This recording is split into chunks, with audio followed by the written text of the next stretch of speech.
I have a lot of fond memories from Total War games, but there comes a point where you've played certain factions to death and just want something a bit different.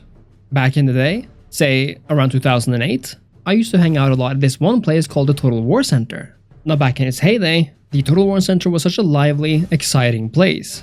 It had thousands of users online at the same time, people talking in various forums, modders showcasing their new projects, and people discussing all things Total War. Man, this was one of those classic internet forums turned societies back in the day, and I would hang there for hours. Had a problem? Check the Total War Center. Needed some help or wanted to give it? Total War Center. Looking for mods or exciting changes to the game? TWC, my friend. This was where I downloaded and found my first Total War mod, the Kingdom's Grand Campaign mod. And this mod is exactly what I'll be talking about in this video. And if I'm not mistaken, this particular mod hasn't really got the attention it deserves in my opinion, but it did a whole lot for me. Not only teaching me how to install a mod, which for 15-year-old me was quite the undertaking, but also made my wildest Total War dreams come true. And you'll find out just how right now. Thank you to all my supporters for making this video possible, and I really hope you'll enjoy this look back and review of the Kingdom's Grand Campaign mod for Medieval 2 Total War. The fantastic expansion for Medieval 2, namely Kingdoms, which you might know I already love since I made a full video on the thing, really did a lot to elevate the original Medieval 2 experience. I loved it for its focus on various regions, the new amazing music, and the vastly expanded number of factions. In fact, I loved it so much that I wished Medieval 2 itself could showcase its geography and factions as well as it did, but sadly, such a massive update was never in the cards for the base game. This is when I began to look around the internet, and in 2008, before social media platforms had really demolished everything else, independent forums like the Total War Center was a true sight to behold, and one of the only places where one could really dive into a niche like this. And remember now, this was a time before Facebook, before anything like that, so finding mods was much harder than today, and there was definitely no Steam Workshop either. So the best place to find mods, in my case at least, became the Total War Center. You know, with the years, I probably spent as much time on the Total War Center as I did playing the Total War games, and that's owed to the many amazing people on there, the modders, and all the vibrant discussions we had there.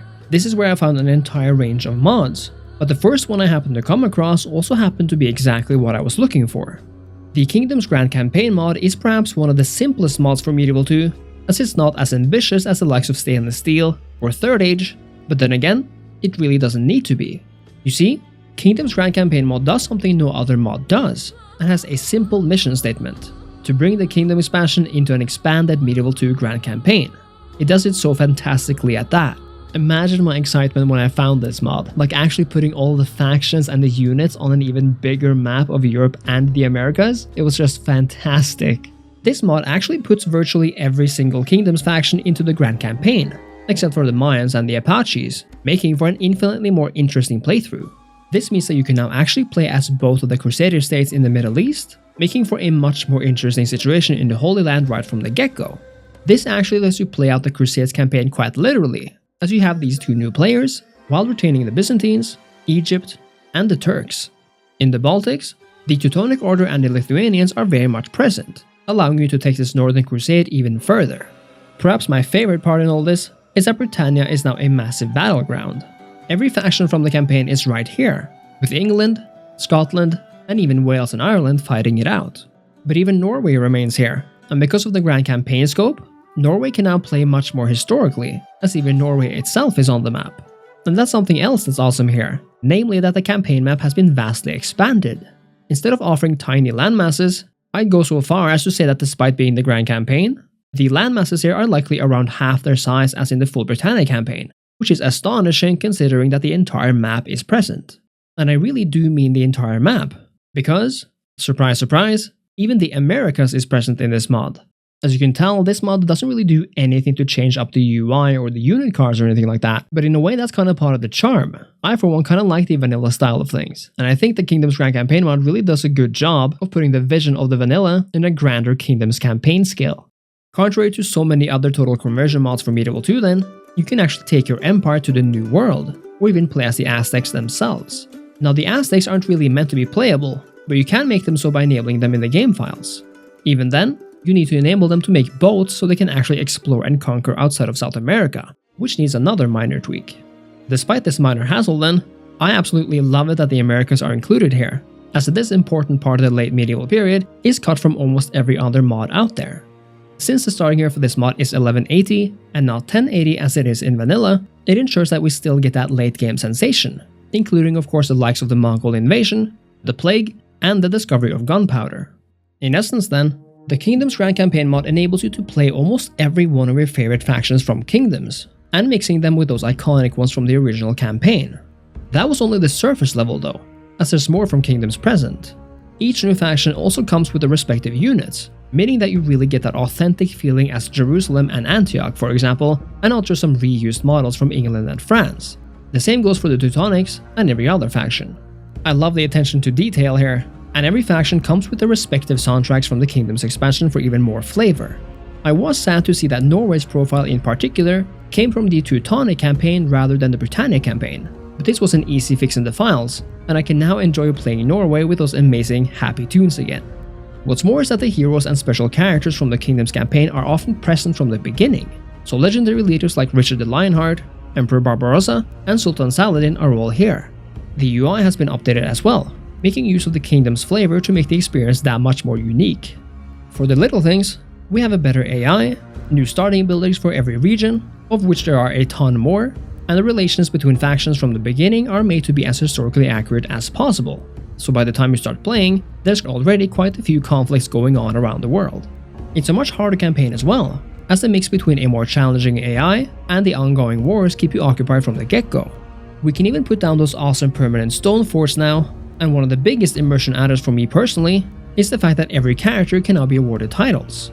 If a character stays in a city for one turn, and no other character has that city's title, the general will now be given a title for being the lord of that city, which is just awesome and gives a few nice bonuses. We even have unique titles for kings now, so you'll definitely know who your main men are. Perhaps my favorite part was the addition of the Hotseat mod to the Grand Campaign. It allowed both me and my friends to go head to head or hand in hand against the rest of the world on a much larger map than even the Kingdoms campaign allowed for. Because of the many smaller factions that were now available to play, such as Jerusalem, Antioch, or the Teutonic Order, we also liked playing a little extra creatively. Yeah, when we felt like spicing things up a bit extra, we actually decided to play several factions at once, meaning that I, for example, would play England and Jerusalem, while my brother played France and Antioch, or even the Holy Roman Empire and the Teutonic Order at the same time. This meant that we could sort of roleplay as an overlord-vassal type relationship, and even play in several parts of the world at once. And that's just more of the magic of the Hotseat campaign, isn't it? So CA, give me that Hotseat. Give me that Hotseat back. Come on, Hotseat please. Once again then, the Hotseat mechanic came through for me, and completely elevated the Total War experience to something it never could have become without it. And because of everything else happening on the campaign map, the battles were made even more intense as well. Due to the Kingdoms expansion, the unit variety was increased manyfold, often replacing generic rebel units with unique and flavorful depictions of the Norwegians, Irish, Welsh, the Teutonics, and the Crusader factions. It all just makes this campaign so much more alive, colorful, and fleshed out, even giving us a whopping 640 turns to finish the campaign if you want to go for the victory conditions. I will forever be thankful to the mod creator of this mod. Dave Scarface is his name. At least his Total War Center name, for helping me installing the mod back in 2008. Jeez, that's a long time ago. It must have been strange to hear someone say they had no idea where the Medieval 2 folder was, or even what a data folder could be, but his words guided me through the process and even helped me understand computers a bit more. And today, well, I deal with computers for a living. So, thanks Dave. I personally think that Kingdoms Grand Campaign mod is the perfect starting mod for those seeking to take that extra step outside of the vanilla game itself, precisely because it's so faithful to the original game. By adding things you already love from elsewhere, while touching up on a few things underneath the hood, it creates a campaign that is similar enough to feel safe, but big and massive enough to feel exciting and fresh. Kingdoms Grand Campaign mod is not at all my most played Medieval 2 mod, nor is it the grandest or the most ambitious one, but what it does is bringing a solid, fun, and massive upgrade to the original Grand Campaign, combining it with everything we know and love from the Kingdoms expansions. And for that, I'll always love it.